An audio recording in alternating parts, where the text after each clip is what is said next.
Hare Krishna. Welcome you all for our Gurukul sessions. And today is Tuesday. There is a story session. And as part of our from last almost more than a couple of months, we're discussing about the Mahabharata series. So today also we'll continue in the same direction. And we welcome also many of you joining first time. So hearty welcome to one and all. So this forum is created so that we all can learn about Krishna consciousness. As we give food for the body, food, water, right? Every day we need, so that body can be maintained. If you don't take a food, if you don't take a water, body will become weak, isn't it? So same way, we have this body, but we have a soul also. We are the soul, spirit soul. That's our true identity. So for soul also we need food. For soul also we need water. So what is a soul's food and water? That is a connection with God. It's connection with Krishna. And that's how we do everyday meditation. Every day we do prayers. And then to do meditation very nicely, effectively, we need to have a knowledge also. So as a part of that discussion, to cultivate the knowledge, we have this forum. And Srila Prabhupada also used to say, Nityam Bhagavata Sevaya. Every day we should do a study of Srimad Bhagavatam. That's why in our temple also we have everyday classes in the morning, Srimad Bhagavatam class. But all of you are children, so coming every day to temple or here every day morning is a bit difficult because of your schools. So we have scheduled this everyday evening. And as you see here on the screen, this is our schedule we flow for all 7 days. So kindly take advantage as much as possible, and by all of your active participation, it will be very, very enlivening. So let us begin with the prayers as we do usually before our every session we begin. Om Ajnana Timirandhasya Jnananjana Shalakaya Chakshurunmilitam Yena Tasmai Shri Gurave Namaha.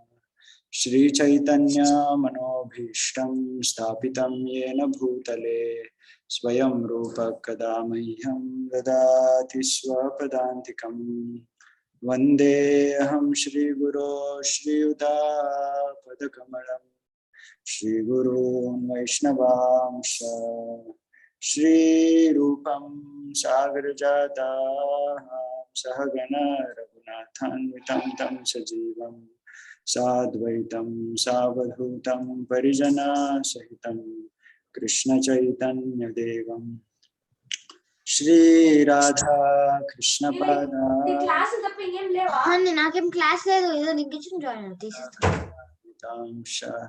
Nama Om Vishnu Padaya Krishna Presthaya Bhutale Srimate Bhakti Vedanta Swami Vitinamine Namaste Saraswate Deve Gauravani Pracharine Nirvishesha Shunyavadi Paschatya Deshatarine Namo Mahavadanyaya Krishna Prema Pradayate Krishnaya Krishna Chaitanya Namne Gauratrishe Namo.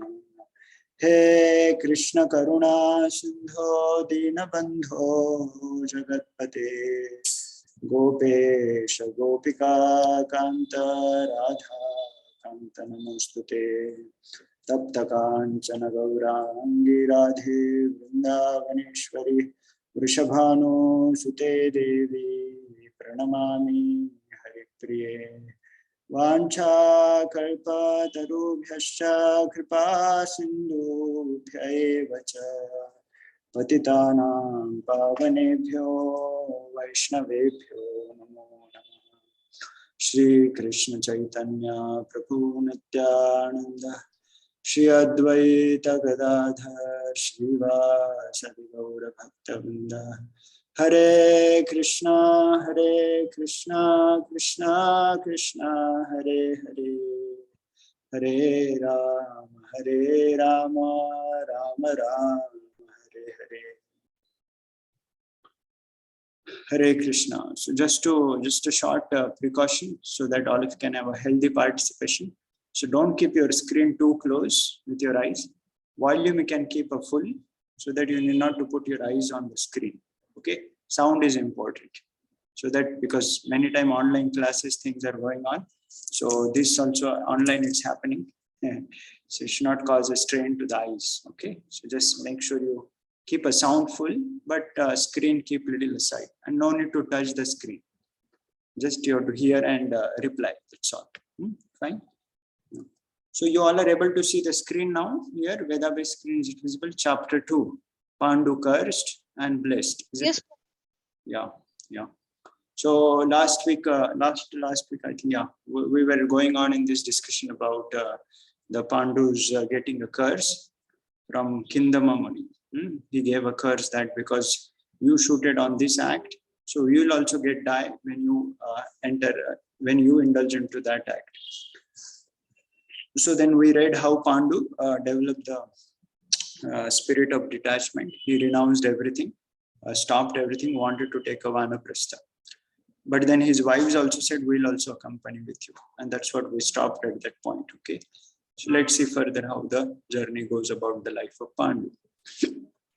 Okay, so I'll just open that section here. Yeah, here it is. The king asked his wife to return the capital. Kunti Madri, they were grieved. So Pandu finally relented, but made it clear that he'll be following the strictest austerity. And his wives also were fine with that. So, yeah, I think from this point we stop, right? We'll read now this point here. After the Brahmins and attendants had left, Pandu made his way into the forest with his wives. Because initially he although he was living in a forest, but it was always the company of the Brahmanas and all the attendants as the need of the Pandu want. So they were also there. Now Pandu left into the forest, leaving them. All they also left. They walked steadily north for many days and finally arrived at Saptashrota, the 100-peaked mountain. Saptashrota. This is a mountain name. So mountain means it has many peaks. Many peaks will be there. So this mountain is a 100-peaked mountain. There, the king constructed a wooden hut and began to engage in a severe penance. Many rishis, siddhas, and charanas lived in that region, and Pandu soon endeared himself to them by his qualities of humility, self-control, and devotion to his elders and to God. They would frequently visit his hut, converse with him. So this is another interesting quality, the point to take a note. So as what kind of qualities we have, like that the people will attract in our lives. Right? If we are having qualities of anger, we say the bad words to others, we disrespect the people around, we lie the people, then naturally our company will also become like that, and we'll be always with such kind of people only. All good people will go away from our life, and then God will send all these kind of people to us. But if we have these wonderful qualities of respecting our elders, being always humble, truthful, controlling our mind and senses, and devotion to our elders and the God especially, then Lord will send all that kind of association to us. So can someone say quickly whose example comes in a mind in a similar line? As Pandu was in a forest, he got association of many saintly people. Whose example comes in mind quickly in a similar line? Who knows? Yes, very famous. Yes, Jashitru is writing correct. Yes, you can unmute and speak also. Anyone else? Yeah. Divyesh also wrote. Yeah, correct. That's the example of, yeah, you speak, Jashitru, unmute, speak. Lord Rama. Yeah, Lord Rama, correct. Divyesh also wrote same answer, correct. Lord Rama was also in a forest, but he took as an opportunity to meet the saintly people there. And that's what we find Gautama Muni. And like that, later he gets the weapon. What is that sage name from whom he gets the weapon to kill Ravana? Anyone knows? Vishwamitra? No, not Vishwamitra. I think another sage who gives him the weapon, which will be useful for killing Ravana.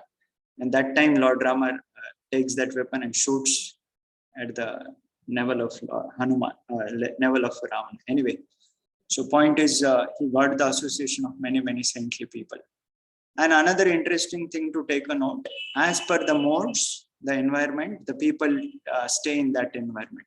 So Prabhupada says, forests are in the mode of goodness, cities are in the mode of passion, and brothel house, liquor shops, these are all like a mode of ignorance.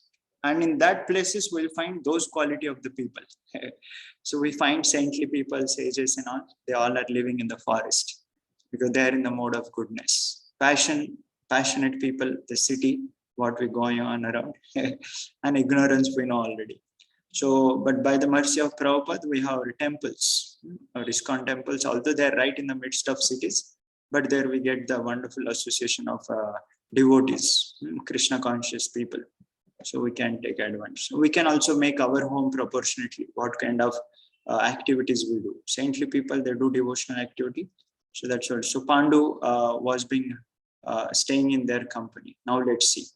With his mind fixed only on a salvation, Pandu lived quite simply at Saptasrota. He ate only fruits and roots and drank clear water from mountain springs. You know, there is a Himalayan water bottles. That water they bring from Himalayan mountains. We are also in Tirupati today. So there is also many, many lakes and so fresh, crystal clear water, very, very sweet water. So this is a beauty.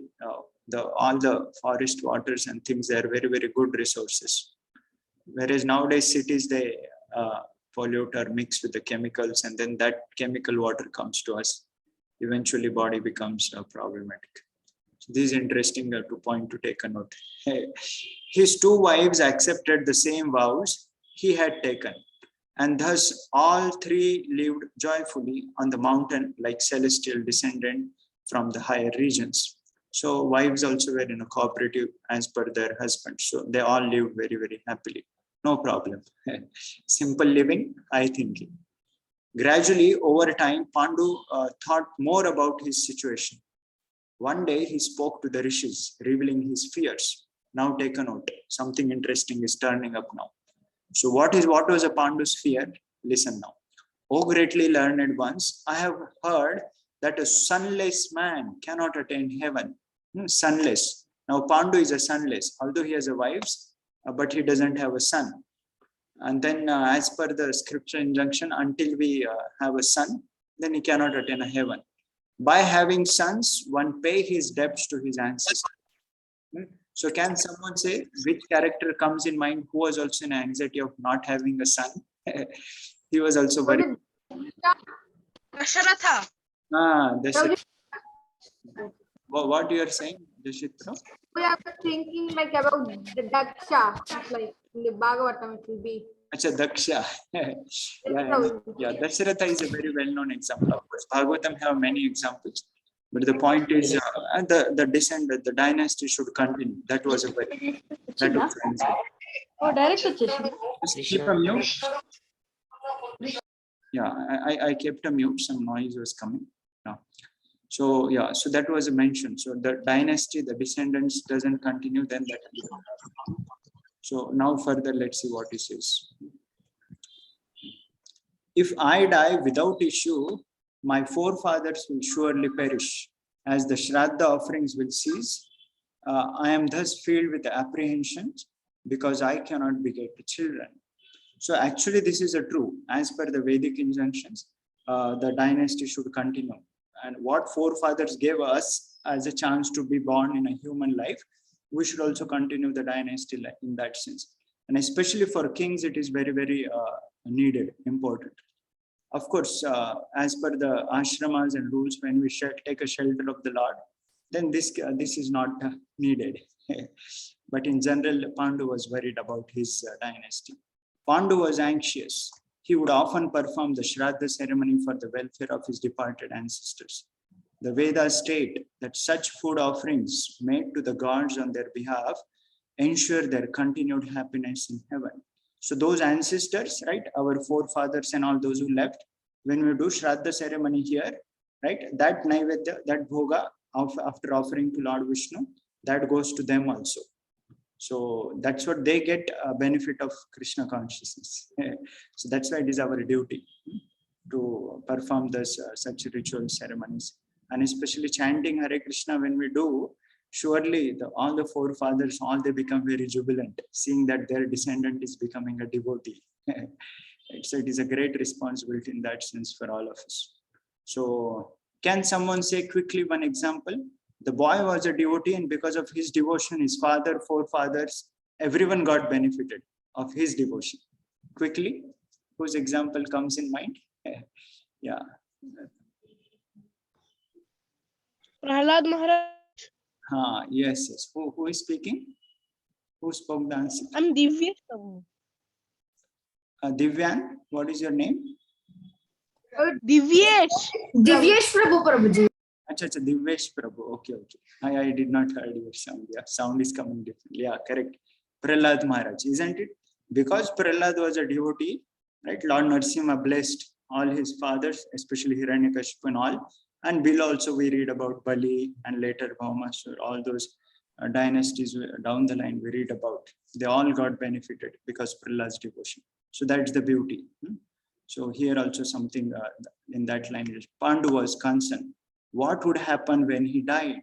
If he left no children, who would continue the offerings to his forefathers and indeed to himself? Because Pandu was worried about himself also, right?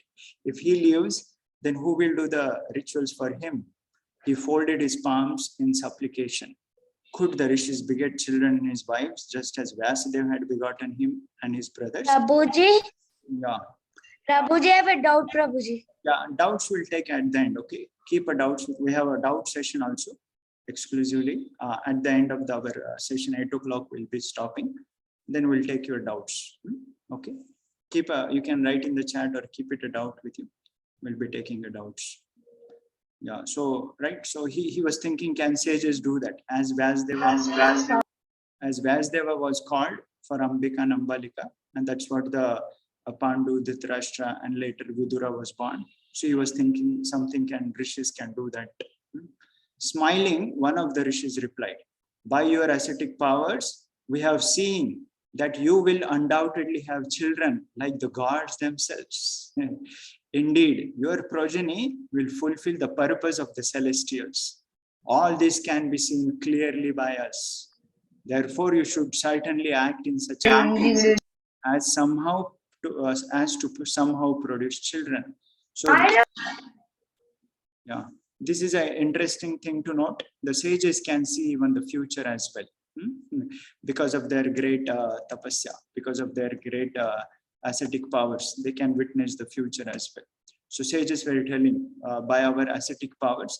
So this is a beauty. When we perform tapasya, even the subtle things becomes very clearly understandable for us.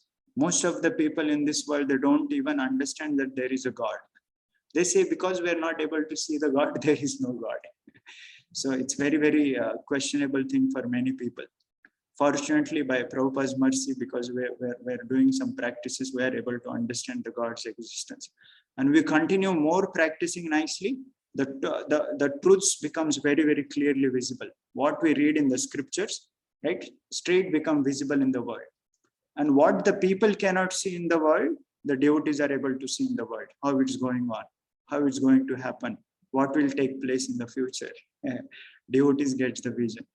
So Prabhupada also many times predicted, let there be temple here. Prabhupada told, I will build a temple for you to Radha Ras Bihari. And then that's what the beautiful temples have come up wherever Prabhupada desired.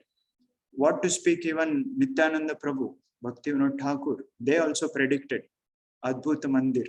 And that's what now today we see that it is coming.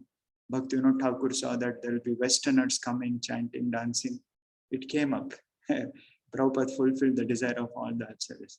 So point is, by performing tapasya, by becoming Krishna conscious, we get a divine vision. Shastra Chakshu and then Prema Chakshu also. So this is sages were able to reply to Pandu also. Don't worry, we are seeing that you are going to have a great children like a gods themselves. We all know now who are these sons, but let's read now. Pandu reflected on the Rishi's words. It seemed the sages were amenable to his suggestion. He went to Kunti and spoke with her in private. O lady of sweet smiles, I desire offspring, but due to my vicious behavior, I have lost my power of procreation. So vicious behavior means, all of you know, he shot the arrow on that deer, and that's what he had got a curse. So now he cannot beget children through his wives. So that's what he is expressing. In such instances, the scripture sanctioned that another worthy man may beget children on my behalf. Please therefore accept another man and conceive a child for me. So Pandu is telling to Kunti. Pandu pointed out that even he and his brothers had been conceived in this way. Kunti should thus accept a qualified Brahmin who was superior to himself, and in order to have a child. The noble Kunti did not like Pandu's suggestion. She looked down and spoke softly in reply. O virtuous one, please do not request this of me. I am your lawful wife, ever devoted to you. I shall certainly not accept another's embrace, even in my imagination. O king, embrace me to beget offspring. I shall ascend to heaven with you, who is there superior to you. So the Kunti's chastity, Kunti's devotion to her husband is being shown here.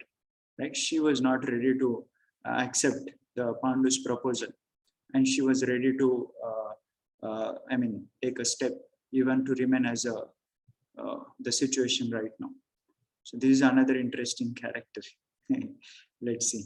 Kunti recited to her husband an ancient history she had heard. Now let's take a note. Kunti narrates one story from the scripture in this similar situation of the Pandu where he is in. There was once a powerful king who had died without issue. So without issue means, you are understanding? There was once a powerful king who had died without issue. You are understanding what is meaning by without issue? Yes? Without children. Problem, Prabhuji. Yeah, Without any problem. No, not that. That's why I asked. Yeah, generally it looks like that without any problem. Here is Yeah, Naturally, Prabhuji. no, not naturally. Son. Yeah, here, issue means son. Previously also we read, Pandu is also expressing, I don't have any issues. So generally issue English means any problem or any concern. Here it is written, who had died without issue means without having any sons further. Okay, that's why I clarified. His lamenting wife had embraced his dead body, and by the arrangement of the gods, she conceived children. Now Kunti is giving a reference from the scripture that this was it had happened. King died without having a son, but the wife embraced the dead body, and by the arrangement of God, there was a children. 3 qualified sons were born of her union with her dead husband. Kunti asked Pandu to emulate the king. So now indirectly Pandu is going to die now because Pandu had got a curse. If you also unite with his wives, he is going to die. So Kunti said, you also follow that king who did this act. Pandu replied that he did not possess such power as the king had, so powerful he was. He preferred she conceive a child by uniting with the rishi. He assured her that no sin was attached to such an act. It was his responsibility, as he was commanding her as her husband, and she should not hesitate to comply with his request. The monarch tried in many ways to convince his wife. So anyone knows who another king was trying to convince his wife for certain thing, where wife also did not agree. Yes? Quickly. Prabhuji, Krishna was once talking with Rukmini. Okay. Yeah, that was out of joking, of course. That was not a serious thing. But for something serious matter, the the king was trying to request a wife, but wife did not agree. Finally, the king has to follow what wife has. Dasharath with Kaikeyi. Okay, yeah, correct. I was remembering another example. Yes. Anyone? In that same sequence only, Dasharath Maharaj episode only. Lord Rama with Mother Sita. Mother Sita wanted to go to forest. Yes, Mother Sita wanted to come with Lord Rama, but Lord Rama told he will go alone. Yeah, but finally she was not ready to go. Yeah, she wanted to go. She was not ready to stay alone. So something similar we find. Kunti is also not accepting Pandu's request. At last, Kunti, seeing her husband's determination, said to him, now something secret she is going to reveal. I shall tell you of a boon I received while in my maidenhood, which may yet prove to be our deliverance. So when she was a small girl, she had received certain boons. Now what is that? When I was a girl in my father's house, he would engage me in serving guests there. One day, the powerful mystic Durvasa arrived. By my service and constant attention to all his needs, I greatly pleased that Rishi. So Durvasa Muni has these special characteristics. He gets easily pleased or he will get easily angry also. So with Mother Kunti's service, when she was a small girl at her father's house, Durvasa was very happy with her service. As he was leaving, he called me aside and said, "Oh gentleman, I shall confer upon you a boon. Listen as I recite a mantra." So, the sage recited a mantra. This mantra uttered by you will summon any of the celestials you desire. Celestials means what? You're understanding? Celestials. Can I tell? Yes, please tell. Whoever knows what is meaning by celestials. Demigods. Yes, the Devatas. Demigods. Yes. Demigod. Yeah, correct. Demigods, Prabhu. Yeah, correct. Demigods are Devatas. So those who stay in the heavens. So if you chant this mantra, whomever you want to invite, that God will come. Whether agreeable or not, they will then be obliged to do your bidding. So basically, through them you can beget a children. So this was a power was given to her. So now, If they think to do not complete also, they need to complete that Yeah. wish, Prabhu. yeah, exactly, yes. So Kunti already had experience of the mantra's power. Who was that? Already Kunti said, already I tried once. Anyone knows? Karna, Prabhuji, Karna.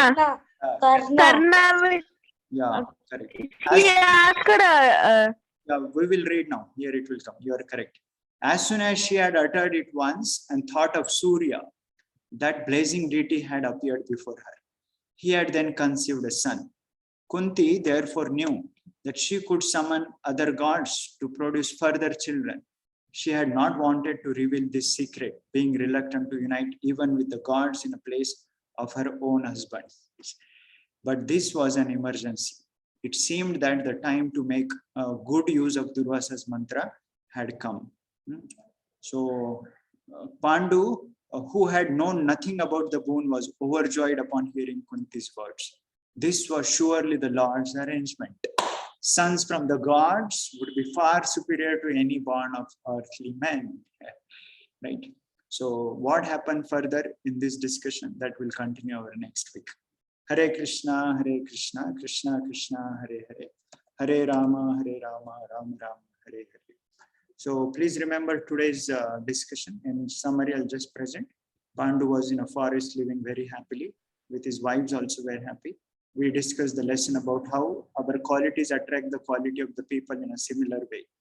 So because of Pandu's, what are the qualities you remember quickly? One question. Which all qualities of Pandu we read today? 3-4 qualities were mentioned. Yeah, yes. Self-control. Yeah, self-control. Next. His devotion to the elders and the God, his humility, right? And that's what he had attracted the people of similar qualities. And then later we read about how Pandu expressed his concern to the sages, and Kunti reluctantly said no. And then finally Kunti narrated that boon what she had, and now Pandu was happy, and now they are going to try out that boon. Now how that boons worked out and who all are been born and what happens, that is a subject discussion of our next week Tuesday story session. Thank you all very much for joining. Let us stop here with the Vaishnava Pranam, and then we'll take your question answers. Vancha kalpatarubhyascha kripa sindhubhyaiva cha patitana Vaishnavebhyo namo namaha. Vrindaki Jai. Srila Prabhupada ki Jai. Thank you all very much. Hare Krishna.